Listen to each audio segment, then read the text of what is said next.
अस्सलाम वालेकुम। मैं डॉक्टर फवाद सुलेमान हूँ और मेरा ताल्लुक़ शोबा ज़हनी अमराज से है। मैंने सोचा कि आज इंसानी वसवसे के बारे में बात की जाए कि वहम वसवसा क्या होता है और वसवसे की बीमारी जिसे ऑब्सेसिव कंपल्सिव डिसऑर्डर या ओसीडी कहा जाता है, वो बीमारी क्या होती है। तो सबसे पहले समझते हैं कि हम तमाम इंसानों को वसवसे आ रहे होते हैं, हमारी मर्ज़ी के ख़िलाफ़ आ रहे होते हैं और किसी न किसी तरीके से हम उन वसवसों से ख़ुद को हटा देते हैं, ख़ुद को किसी काम में मसरूफ़ कर देते हैं या उनको नज़रअंदाज कर देते हैं और इस तरीके से ये वसवसे ख़त्म हो जाते हैं। लेकिन साइंस ने इंकशाफ किया है कि दुनिया भर में 2 से 3% अफराद को ये वसवसे बीमारी की शक्ल में आते हैं। चूँकि ये वसवसा है तो ये अमूमन मनफी किस्म का ख़्याल होता है और वो बार बार उस इंसान के जहन में आ रहा होता है। अब चूँकि मनफी किस्म का ख्याल हो रहा होता है, जब इंसान के जहन में आता है तो एक तरह की एंजाइटी क्रिएट करता है, घबराहट, बेचैनी। अब मैं बताऊंगा कि वसवसे अमूमन किस तरह के होते हैं। तो अमूमन जो मरीज़ों पर रिसर्च की गई है उसमें देखा गया है कि ये वसवसे गंदगी के बारे में आ सकते हैं, किसी इलनेस के बारे में इंसान को लग रहा होता है कि शायद वो बीमार है और वो सलसल चल रहे होते हैं, मज़हब के बारे में आ सकते हैं या चीज़ों को तरतीब से रखने के हवाले से आ रहे होते हैं, जिनसी नोयत के भी ये हो सकते हैं। अब इस घबराहट जो वसवसे घबराहट को जन्म देते हैं, इस घबराहट को ख़त्म करने के लिए इंसान कुछ अमल करता है, या वो मुंह के ज़रिए अमल होता है या वो उसका कोई मोटर एक्ट होता है, वो अपने हाथ से या कोई ऐसा अमल करता है ताकि वो वसवसा किसी तरीके से कंट्रोल हो जाए। इसकी कॉमन बड़ी मिसाल ये है कि अगर किसी को महसूस हो कि उसके हाथों पर गंदगी लगी है तो वो बार बार रिपीटेडली जाकर हैंड वॉश करेगा।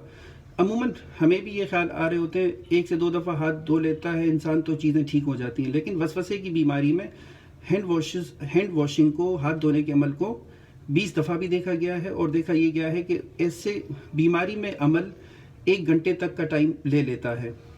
अब हम बात करते हैं कि वो अमल क्या होते हैं।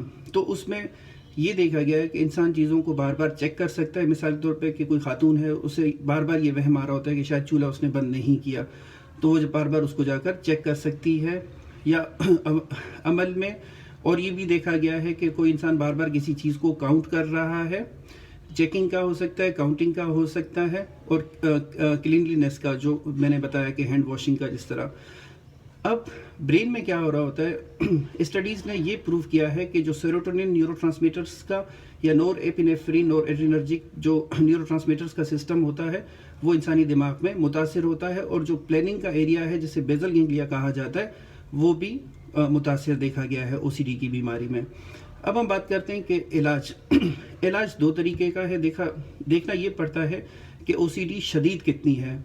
अगर वो कम शदीद है तो उसका इलाज बिहेवियर थेरेपी के साथ किया जाता है, जिसको एक्सपोजर एंड रिस्पॉन्स प्रिवेंशन कहा जाता है, जो कि एक साइकोलॉजिस्ट, एक थेरेपिस्ट करवा रहा होता है। उसमें मरीज़ को ये सिखाया जाता है कि उन्होंने किसी भी हालत में उन ऑब्सेशंस पर, उन वसवसों पर अमल नहीं करना और उस मरीज़ को कामयाब किया जाता है उन वसवसों को रोकने में।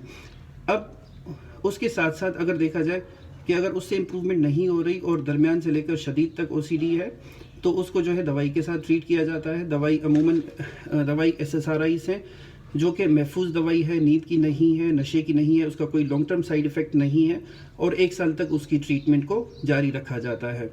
मैं उम्मीद करता हूँ कि मैंने आगाही के तौर पर इस वीडियो को बनाया ताकि माशरे के अफराद को इससे फ़ायदा हो सके।